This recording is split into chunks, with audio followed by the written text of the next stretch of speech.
the Torah introduces us to Moshe Rabbeinu, but it doesn't explicitly tell us why was Moshe selected. Why was Moshe picked as the leader of the Jewish people to take us out of the land of Mitzrayim? So if we go back over the Parsha, and maybe the Mefarshim, the commentators, glean a couple of ideas that we learn why God picked Moshe, and perhaps some lessons for Jewish leadership as well. So the Sepharno raises a question: why at the sneh, at the burning bush, why is he called Moshe?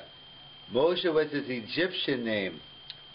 Why wasn't he called by his Jewish name? Chazal tell us he had 7, 10 different opinions how many Yiddish names he has.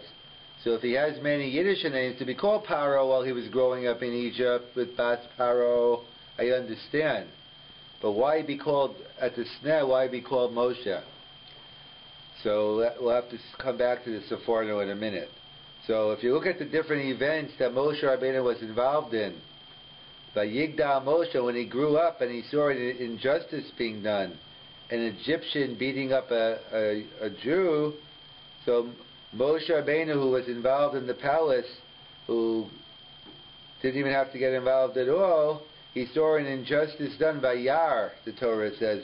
And we see the word Vayar many times in regard to Moshe Rabbeinu, and we'll see other leaders.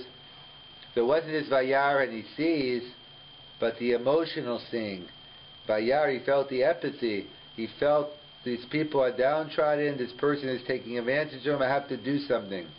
And we see it wasn't just when an Egyptian was beating up a Jew, but later on 2 Jews were fighting. He got involved when there were 2 Jews, and we see later on by the well, but in Midian when there were 2 non-Jews involved. So Moshe Rabbeinu, it didn't make a difference whether Jewish, not Jewish, you were both. Moshe Rabbeinu, he saw the different suffering of any individual. He went ahead and he got involved. And we even see the Medrash says that when it came to the animals, an animal had a hard time, it was hungry, it couldn't get back, so Moshe Rabbeinu carried the animal on his shoulder. So we see Moshe Rabbeinu's involvement, and we see Vayar. Vayar just doesn't mean just seeing, but feeling the empathy and actually acting upon it. Many times we walk by, we see a situation, but we don't take the bull by its horns, we don't actually do something about it. In fact, the Rabbi Yonason Eibschitz has a beautiful explanation. He asks, why was Shevet Levi exempt from slavery, and they were allowed to sit and learn, or whatever Shevet Levi was doing at that time? Was Paro interested in supporting kollels and being machshav Torah? What was Paro's agenda? So, Rabbi Yonason Eibschitz explained it's because Paro knew from his astrologers that the Jewish savior was going to be from Shevet Levi. And he figured, you know what? If the Jews from Shevet Levi are comfortable, they're not involved in slavery, they're not going to feel the ol of chaver, they're not going to feel the burden of their friends. And the greatness of Moshe Rabbeinu was he was able to transcend his own situation. He was very comfortable. In fact, why was Moshe brought up in the house of Paro, not as a slave? The Ibn Ezra says because of the slave mentality that you need a leader, but others point out psychologically that Moshe would have been just one of the guys. If he was brought up as a youngster here, people wouldn't give him the same respect. So for many different reasons, Moshe had to be brought up. But you would think he was brought up in a comfortable environment, he wouldn't be so involved. That's why the famous story was Yisrael Salanter, when he went to a Gvir, or a Gvir came to him, he went to the Gvir to get some money, so he told the Gvir to come outside. So it was cold, and the Gvir said, it's freezing out, let's go inside. He said, why did you bring me outside? He said, I want you to know what it feels like to be poor, not having a nice winter coat, not to have food. When you feel the Ol Chaveru, it's much easier to relate. Moshe Rabbeinu was able to relate even without being in that situation. In fact, that's why Moshe Rabbeinu, he was involved later on in the mitzvah of Arei Miklat. Why was Moshe involved in Arei Miklat? Because Arei mitzvahs, because Moshe Rabbeinu loved mitzvahs, he wanted to do more mitzvahs.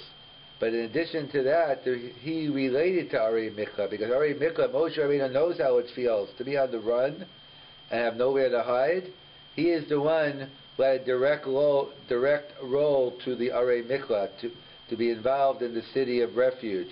And that's why he asked for that mitzvah. So we see by Moshe Rabbeinu it's Vayar, Vayigdal, and in fact, and we find by other leaders, they learned the same message. David, that we say at the end of Birkas Hamazon, that David HaMelech says, Nar Hayisi Gam Zakanti, Velo Raisi Sadik Nezav.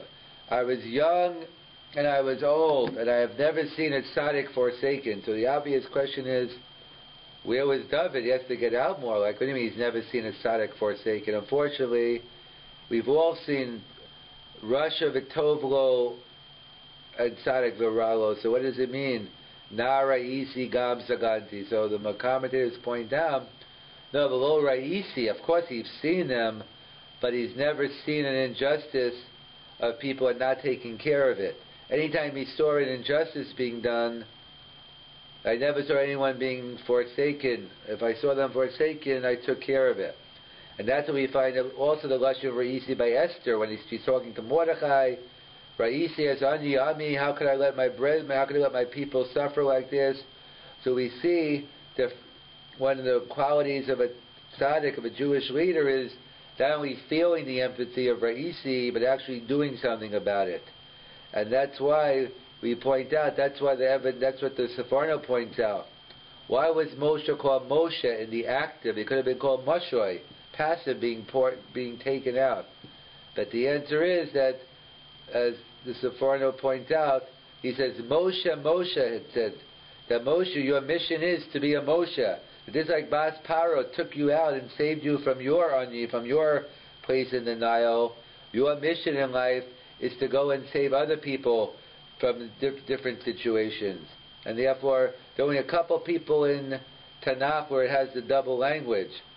We have by Yaakov, Shmuel, and we have Avram, but that was by the Malach, not God. And Moshe, God, your mission is, you learned from HaKadosh Baruch Hu, just like he was at the snare, Ra'isi as Anyi,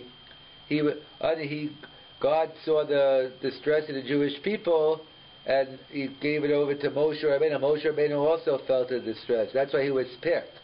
That's why he was selected as the Jewish leader, because he felt the empathy and he acted upon it. And that's what his name indicates. Moshe, taking an active role, not sitting back. So even though many of us haven't been captured in the Nile River and being saved, but we all have a life of blessing. We have to realize we were taken out of a Mitzrayim, or we were blessed in our situation, so we can help as many people as possible. And that's what the Medrash tells us in the pasuk. Vayakam melech chadash al Mitzrayim. What do you mean a new king came on Mitzrayim? Then it says, the Medrash says, Hashem, well, yadati es Hashem, the king didn't know God. Like, what is the connection between the two? Of course he knew who Yosef was. But what the Medrash says, you don't have a karas hatov, you don't have gratitude, but adam l'chavero, you don't have gratitude, if you don't realize what Yosef did for the Jewish people, then how much more so, ultimately you're going to lack the karas hatov, the situation that God put you in. And that's the lesson. The secret of Moshe Rabbeinu was Vayigdal, in the active, and when he saw the other Jews, and he saw other people suffering, he went ahead and he took the bull by the horns and he acted upon it. And that's the lessons we see all Jewish leaders have learned throughout the generation.